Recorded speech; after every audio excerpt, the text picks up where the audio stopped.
So let's make things a little bit more interesting.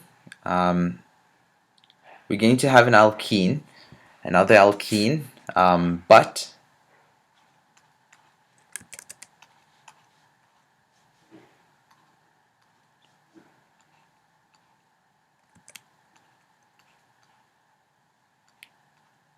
okay, and let's put 4 carbons around everything.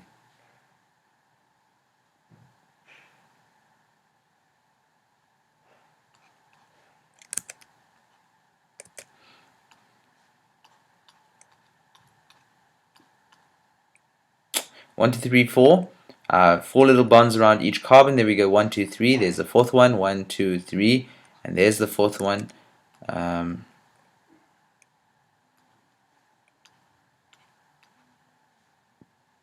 Okay, so we've got 1, 2, 3, 4 around everyone.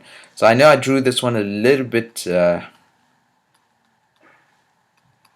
a drunk mode over there.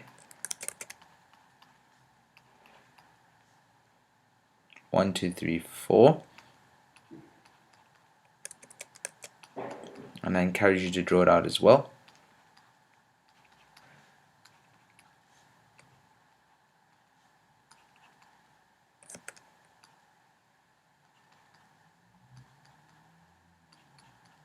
Okay.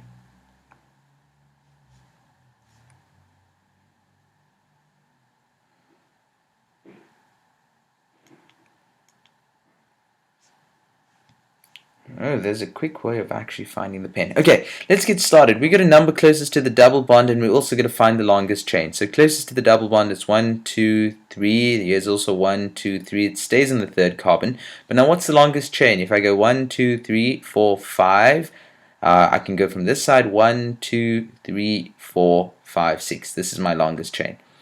So let's just get a blue pen there, and let's go for blue.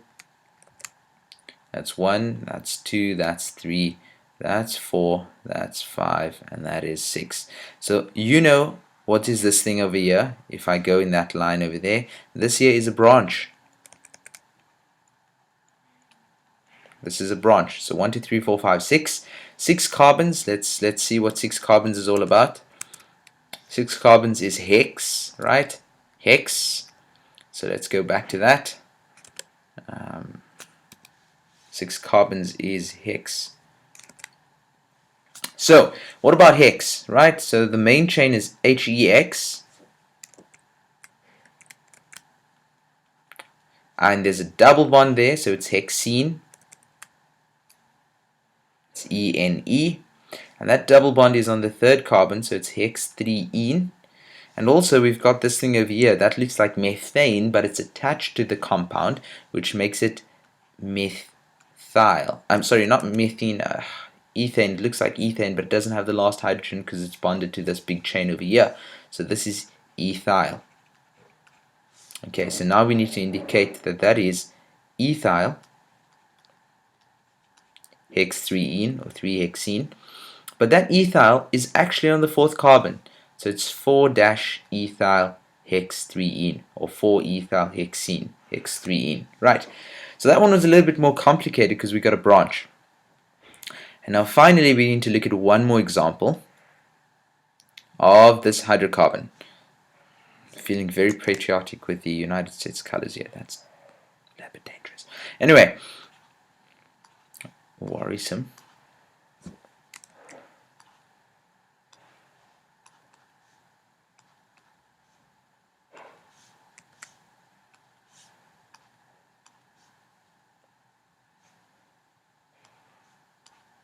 Okay, so I want you to draw that out, and I want you to check that there's 4 little bonds around every carbon atom over there.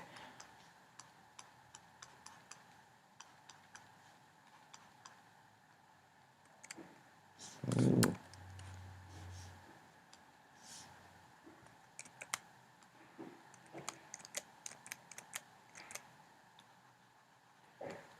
Okay, now let's start naming this baby.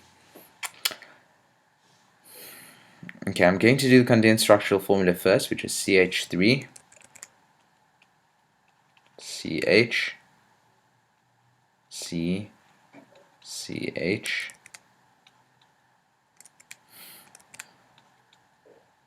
and CH3. CH3, CH, CH, CH3. There we go. Let's name it. 1, 2, 3, 4, 5. Well, 5 is got pent. 5 is pent. And then you say, well, Imad, there's double bonds in there, so it's also got to be ENE. Yeah, well, good for you. But there's not just one double bond, there's two double bonds. So it's pent diene, right? But where is that? It's on the first, second, and third carbon. So I'm going to number from this side. 2, 3, 4, and 5. So it's going to be pent 2, 3 diene. Now if you go back to your naming summary sheet, you would see on there we've got two of the same.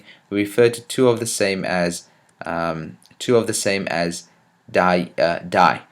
same tells us that it's di.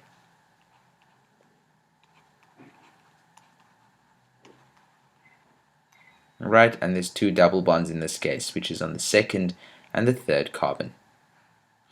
But now, if you go back, we need to cover one last thing. Structure, molecular formula. 5 carbons is supposed to have 10 hydrogens. If you think of CnH2n, right? CnH2n. If you think of this and you put 5 in there, it's going to be H10. Is that true? Well, 1, 2, 3, 4, 5, yes, it's 5 carbons, but there's only 8 hydrogens. So this only applies if there's only one double bond. Right? This general formula is only if one double bond. I'll put there just dB. Here we've got 2, so the general formula in that case does not apply. I'm sure you can come up with a new general formula, but it won't be that general. Okay, over here you can see that there's one double bond, so C, and there's 6. And also it doesn't apply because there's a branch, because if you say there's supposed to be 12 hydrogens, that's 4, 5, 6, 7, 8, 9, 10, 11. The fourth hydrogen is actually supposed to be over here, and so the general formula for the alkene doesn't necessarily apply here. In this case, C4H8, that complies with the C4H2 times 4, which is CnH2n. That one complies because only one double bond and it's just normal hydrocarbon. No branches, just straight alkene, one double bond, hydrogens and carbon. Similarly over here, this one complies, and yeah, that's our general formula. So that concludes a brief lesson on the alkenes. In the next video, I'll go through a few more examples for those of you who still require a little bit more.